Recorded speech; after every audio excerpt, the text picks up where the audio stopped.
So hey everybody, welcome back to Redbeard Rebuilding.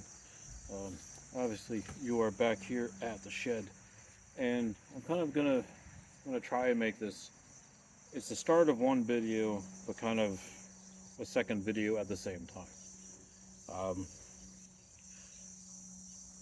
We'll start here. Jav Fest this year was a great show, a great time as always. 4throws was there. They did a great job handing their stuff out, selling their stuff. They got a lot of people, a lot of implements, which is always a good thing. What they did was they let me bring home 2 plastic covered javelins. Let's get the plastic off of them real quick. So the red and black for this one. Come on now. Plastic.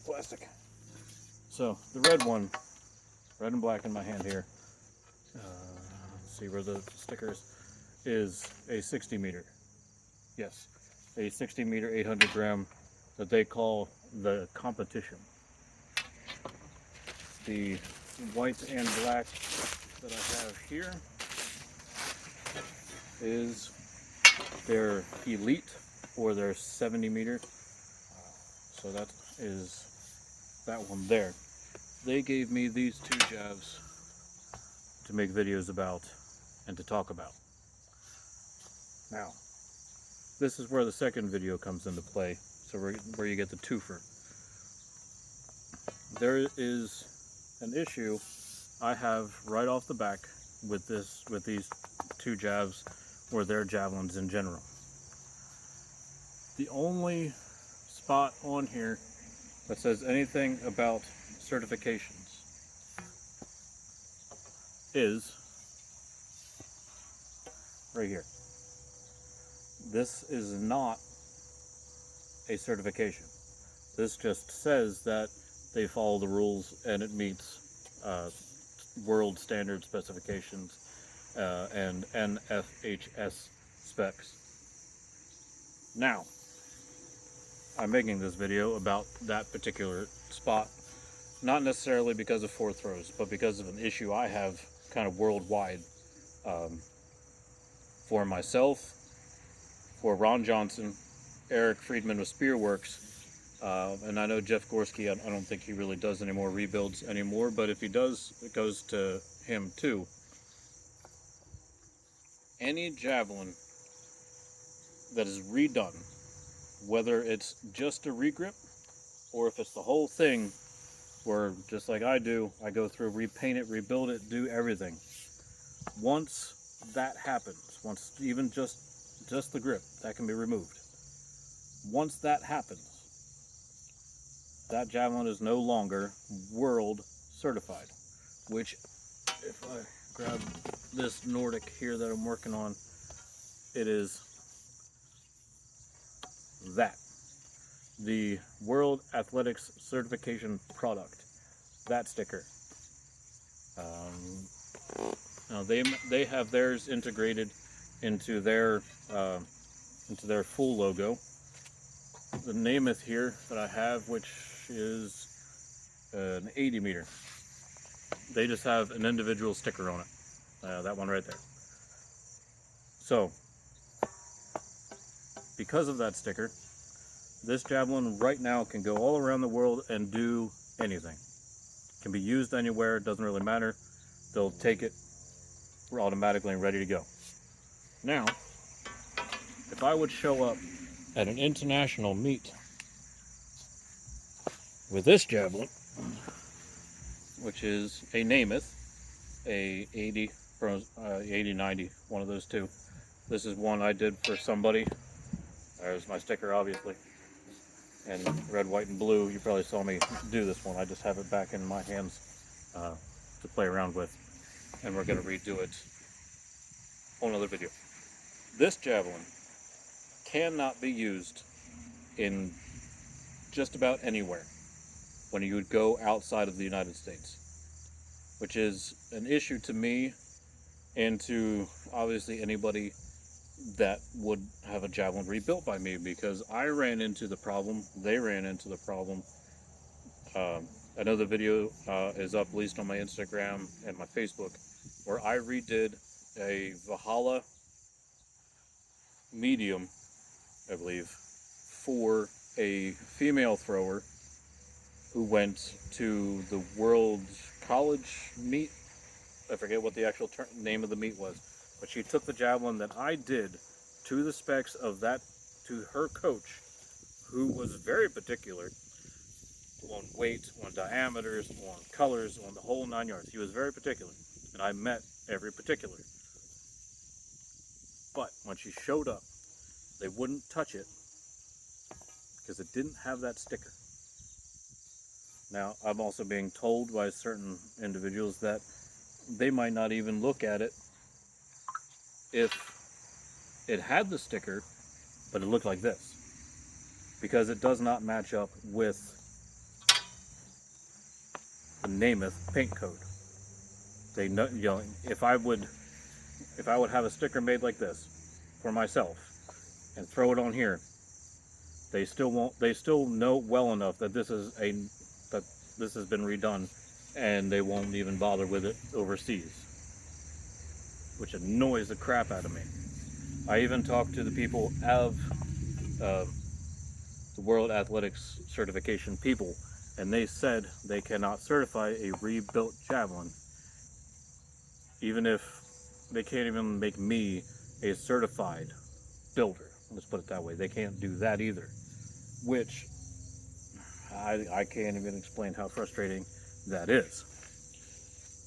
So that takes me into part of this video, because these two javelins cannot go international, which I'm assuming their ladies' javelins could not do it either. Now, I know 4throws does sell other brands like Namath or Nordic. Those javelins can go anywhere because they're made by Nordic and Namath. These javelins made by 4throws company cannot be used outside the United States. It is not an issue in the United States. Just the USTAF does not have an issue with it, but the international world certification, World Athletics certification has the issue. They won't even touch it. They won't even check it. They'll just say, nope, can't use it. So that falls into a problem with that javelin. Now, OTE, Nordic, Namath, Spearworks, Aussie, if I believe they're still being made, those javelins all can, because they're international and they go through the spec system. I'm not going to go through the spec system with you and what they have to do, but all those javelins, all those marketed javelins can do it as long as they have that logo on it.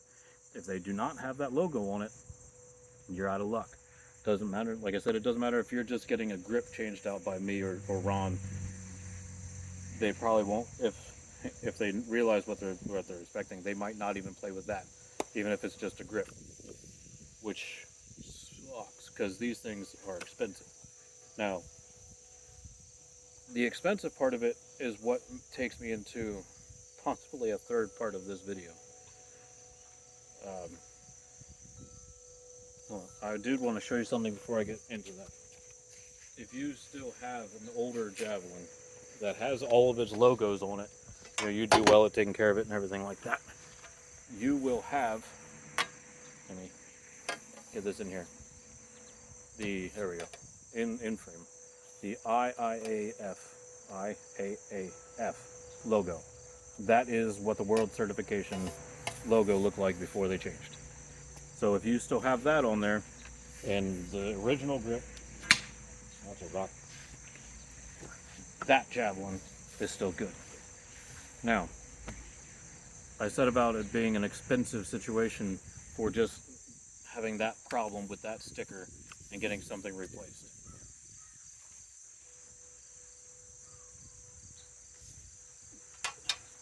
I'm not knocking 4throws on this at all, because there's other companies that do it as well. Guild does it. Some of the other ones probably do as well. I just don't know them off the top of my head. these javelins are not made in America. Spearworks, I think, is the only one made in America. But that is why they can sell these things as cheap as they can. Now, you might notice there's a big difference right here in their grip and their balance.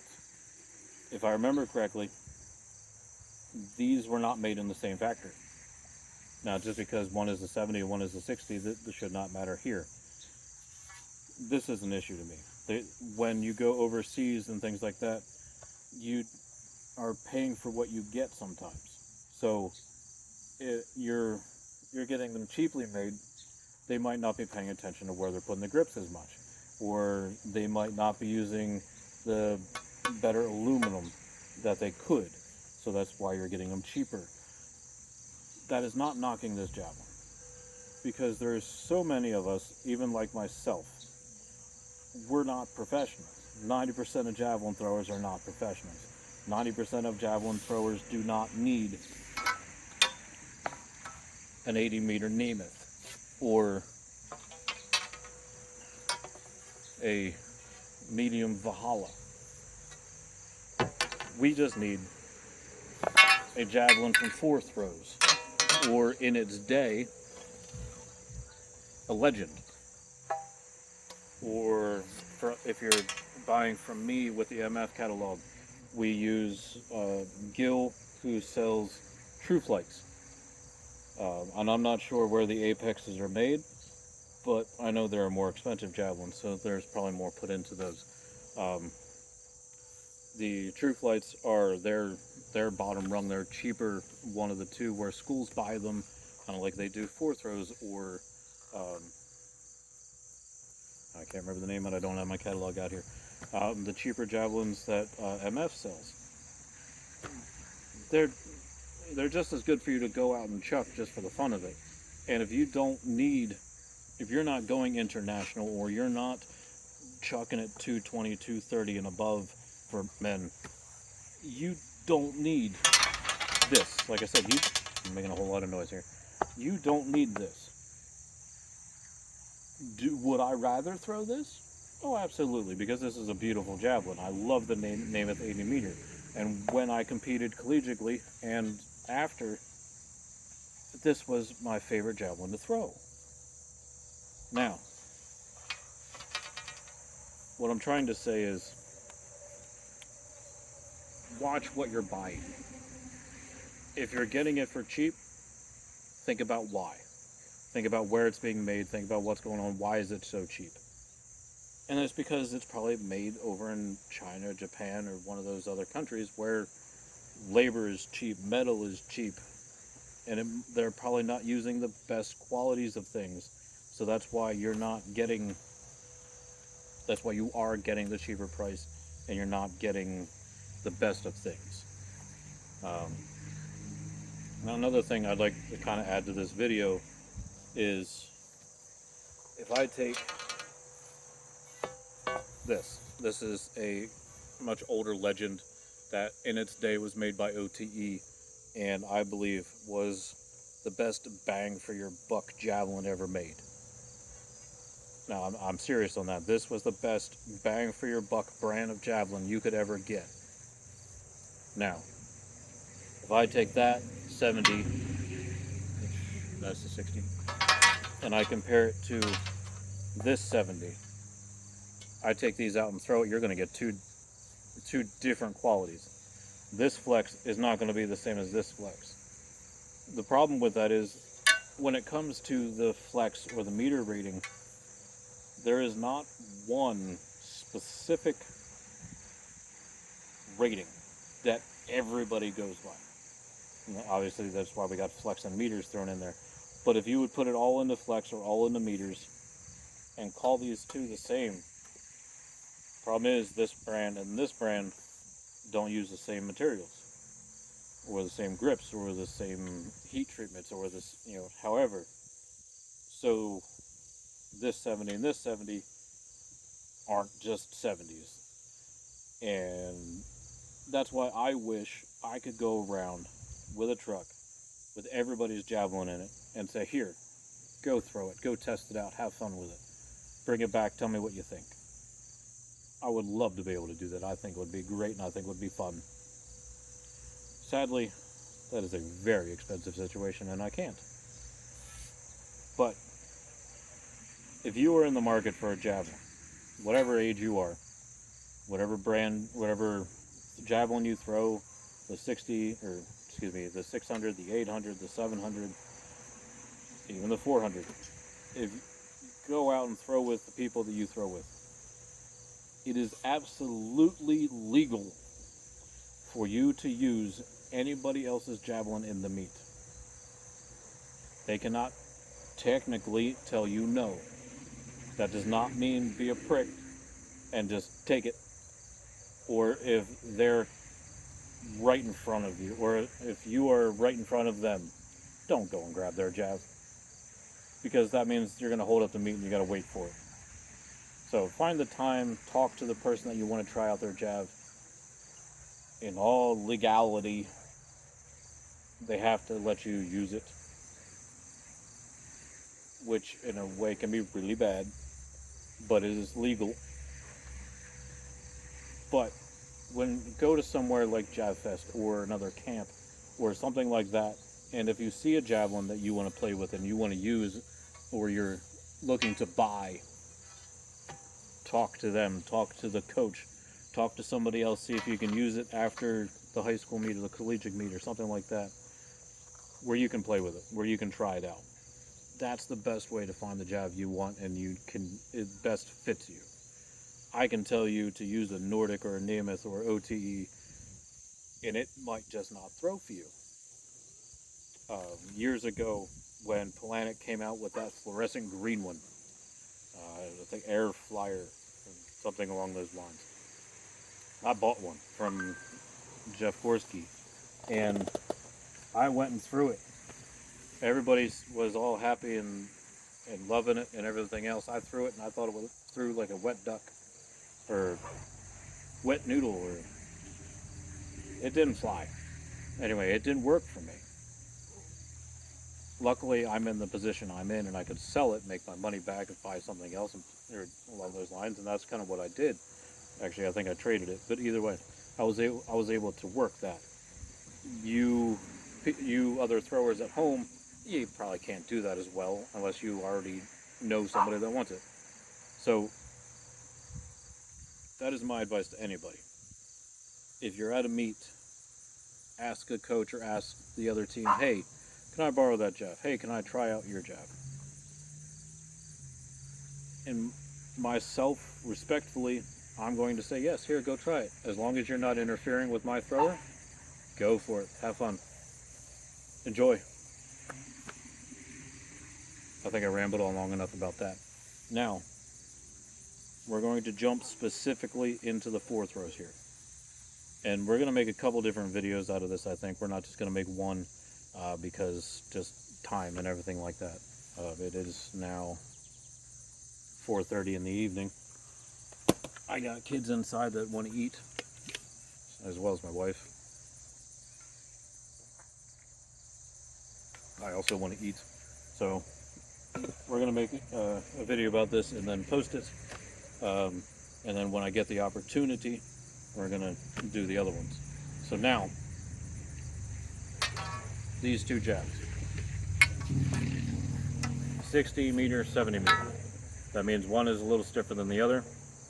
Right now, what I don't like, and like I said before, these javelins don't have the same, or a very different balance point. It's off by at least 3/4 of an inch.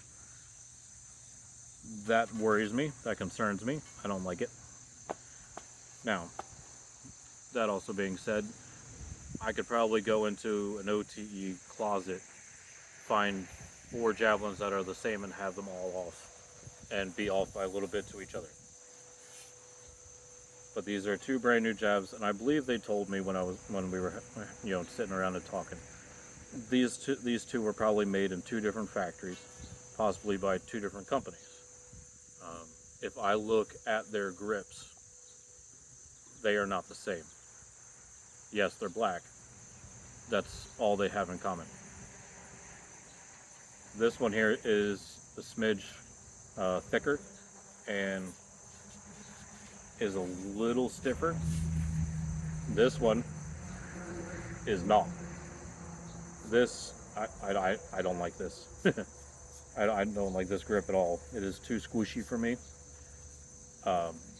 If you know your yarns or your ropes, I used to know the term and now I can't remember it when I was about to say it too. This is more of like an art yarn. Things that they use to braid and to make wall hangings and things like that. That's what this makes me think of, and it's really squishy. This one, on the other hand, is closer to what I use. Sorry, I'm bleeping down here. I'll get that in a second. This one here is still a little squishy, but not as bad. So in the world of rope, there's what's called a lay. L-A-Y, I believe. That is how tight this is. You can get hard or soft lays. I'm sure there's a medium in there somewhere. I went around searching so much trying to find the right cording for me to use on my stuff that it took me a while. And I finally found a company that has a hard lay 3-ply 4mm cord that is as tight and as hard as as I like it. That's what I want. So now what we're going to do here is I'm going to try and rig you up and show you the balances a little better. So alright, so hi. Right now I have you weirdly put up here on a javelin in the ceiling type of thing because I don't have the right angles to get what I want. So, but what you can see is this green sticker here. Yeah, you can see that. This is for a girl's jab. You cannot see this one here, which is right annoyingly where I want you to see. Hold on. I need you to see my finger. Right there. Right here. Where'd my tape go?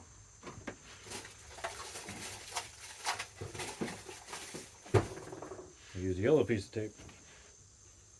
Now with this yellow piece of tape, it's going to mark where the maximum balance point is. Now a javelin is supposed to be basically between here and here. We're not going to get into specifics, but that's give or take where you want a javelin to be. Now we're going to take the 60 meter first. Now, like I said, these things are brand new, pointy, never been used. I have everything balanced out here, and you can see how far off that is right now.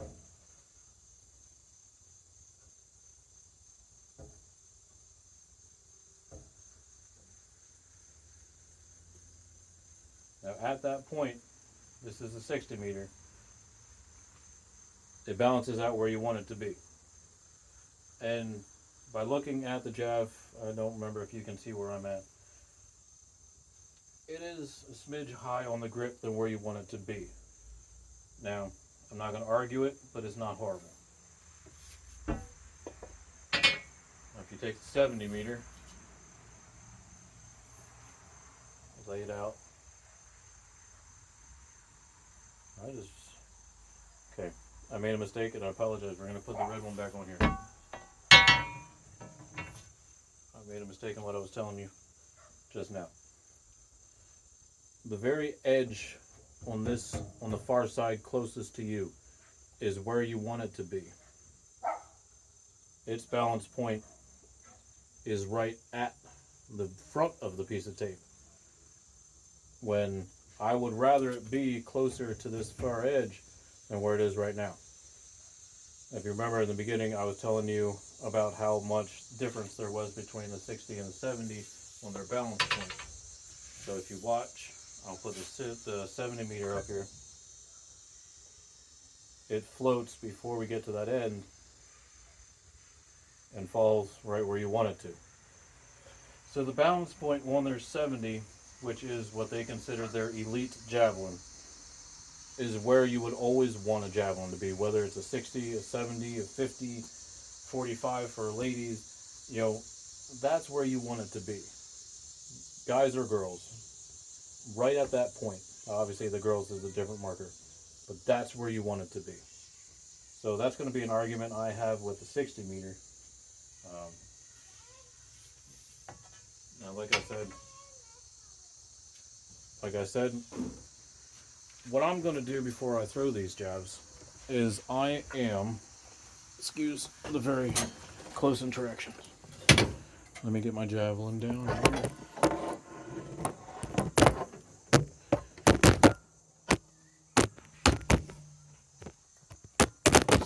I gotta get myself down here. I'll make this a quick ending. What I'm going to do, you can't even see me because of the shadows. Alright, quick ending. What I'm going to do with the 4throws jabs, the camera's over here. What I'm going to do with the 4throws jabs, I'm going to take those grips off, I'm going to put my grips on, and we're going to balance them out the way I want them to be. So you can see, give or take, what the difference is. So, I got to get in, make dinner, make some kids happy. You stay safe, throw far, take care of yourselves, take care of each other.